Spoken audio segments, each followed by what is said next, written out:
Ok, nouvelle vidéo aujourd'hui pour vous parler d'un sujet que personne connaît à peu près, je pense, enfin pas grand monde connaisse. C'est sur la féminisation des poissons. Sujet intéressant que j'ai découvert grâce à une interview Thinkerview, je sais pas si vous connaissez sur YouTube, c'est quand même assez connu, avec Emma Aziza, il me semble que c'est une hydrologue, et donc ils avaient parlé de la féminisation des poissons. Et j'avais eu l'envie de voir, enfin de m'intéresser au sujet, parce que je m'étais dit, enfin, comment ça, la féminisation des poissons, tu vois.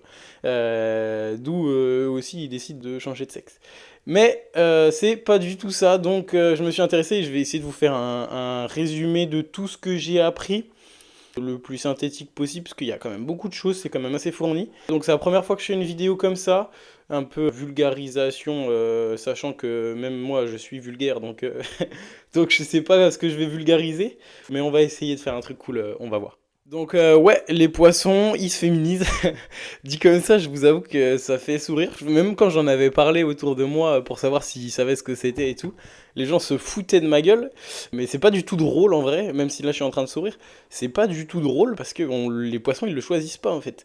Ils se féminisent et ça c'est dû à nos modes de vie. Donc au shampoing qu'on utilise, aux produits qu'on prend, aux antibiotiques, aux médicaments et à la pilule contraceptive aussi qui fait que toutes ces molécules, ces perturbateurs endocriniens, se retrouvent dans nos urines et dans nos eaux usées, qui ensuite sont évacuées. On pense qu'elles sont traitées par nos stations d'épuration, mais pas du tout. Au final, rien n'est traité, et c'est ce qui fait qu'aujourd'hui, on a des cours d'eau qui sont situés juste derrière les stations d'épuration, qui sont très pollués et pré-pollués de toutes les molécules qu'on ingère, et notamment d'une molécule en particulier, d'une particule. Je suis un vulgarisateur très vulgaire.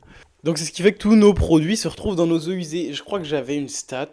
En fait, je dis je crois, mais elle est sur mon ordi juste là. Dans les années 2000, il y avait 50% de nos cours d'eau qui étaient pollués. Aujourd'hui, ils sont tous pollués. Il n'y en a plus un seul qui n'a pas été affecté par les humains, par les modes de consommation humains. Bon, du coup, une fois qu'on a dit ça, on va essayer d'aller un petit peu plus loin. On va essayer de creuser le sujet un peu plus en profondeur. C'est pour ça qu'on va parler du principal responsable de la féminisation des poissons, qui s'appelle le 17-alpha-éthynyliestradiol, ou EE2. On va l'appeler EE2 le plus souvent possible parce que c'est beaucoup plus simple pour moi. J'ai déjà dû faire 3 prises pour essayer de le dire correctement. Donc le EE2, qui est le composé actif de la plupart des pilules contraceptives, mais aussi des patchs et de l'anneau, il me semble. Il y a une étude qui a été menée qui prouvait que c'était bien les urines humaines qui étaient les principales responsables de la présence d'œstrogènes dans nos eaux usées. Et c'est sûrement à partir de là que vous vous demandez, mais putain, mais du coup, à quoi servent nos stations d'épuration? Eh ben, les stations d'épuration servent à traiter le gros, mais pour autant, les stations d'épuration traditionnelles, elles n'ont pas la capacité de pouvoir traiter ces micropolluants œstrogéniques.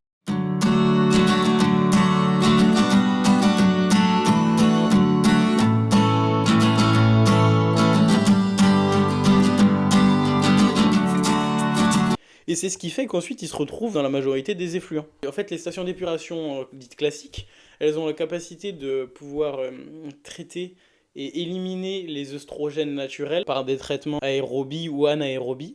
Mais le E2 étant apolaire, c'est ce qui fait qu'elle est beaucoup plus difficile à dégrader. Apolaire, pour ceux qui n'ont pas suivi les cours de physique-chimie comme moi, eh bien en fait c'est que l'électronégativité entre deux atomes voisins, elle est nulle. Et voilà. Maintenant, vous le saurez.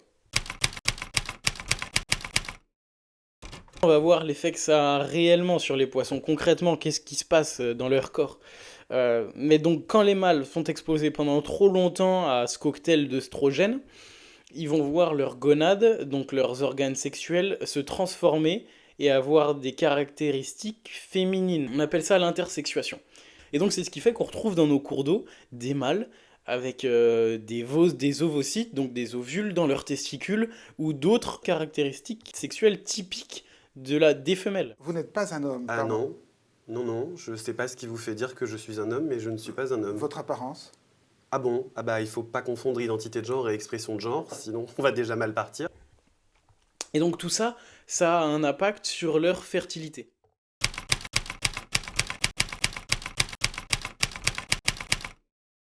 Donc quel impact pour les populations de poissons concrètement?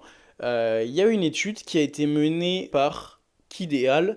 En 2007 qui a montré sur les Pimephales promelas sur un lac à Ontario. On a prouvé que ces poissons, longtemps exposés à des quantités d'environ 5 à 6 nanogrammes par litre, donc de E2, a mené l'effondrement presque total de la population de ces poissons. Et il faut savoir que 5 à 6 nanogrammes par litre, c'est des quantités, de la concentration qu'on peut retrouver dans nos effluents, derrière nos stations d'épuration. C'est pas quelque chose qui a été boosté. C'est vraiment quelque chose qu'on peut retrouver facilement, enfin c'est une concentration qu'on retrouve naturellement, enfin naturellement, non du coup, mais qu'on retrouve facilement dans nos effluents. Même si les impacts sont difficilement mesurables dans de telles proportions dans nos cours d'eau, on observe généralement, enfin concrètement, une baisse générale de tous nos poissons dans nos cours d'eau.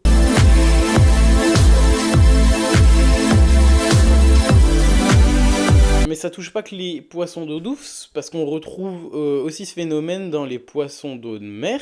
Il faut savoir que les populations de mérous, le mérou c'est un poisson qui, au cours de sa vie, observe un changement de sexe naturel au fil du temps. Aujourd'hui, qui se transforme de femelle à mâle, il me semble. Il faut savoir qu'aujourd'hui, cette transformation naturelle, dans certains cas, elle n'apparaît plus du tout.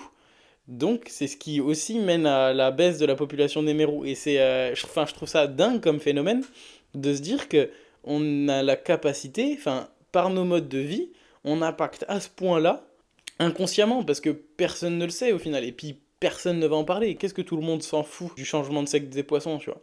Mais pour autant, je trouve ça dingue de se dire que les gens le savent, parce que les gens qui sont au pouvoir le savent, mais qui au final ne font rien pour essayer de changer les choses.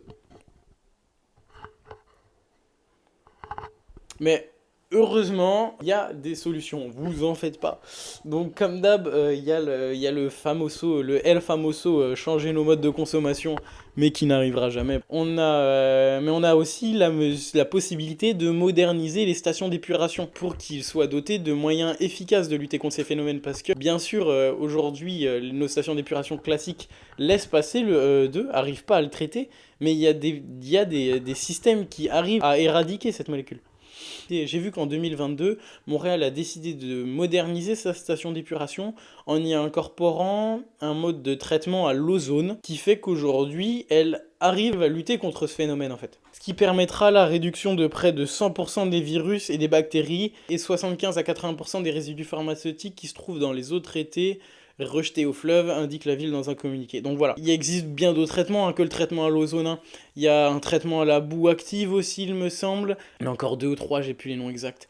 Tout a des avantages et des inconvénients, mais il faut savoir qu'aujourd'hui, le principal frein qui fait que nos stations d'épuration ne sont pas dotées de ces moyens de traitement, c'est le coût, comme d'habitude. C'est ce qui fait qu'aujourd'hui, le problème n'est pas assez important, selon eux, il n'est pas assez important pour justifier de tels moyens, de tels coûts, de tels moyens financiers surtout.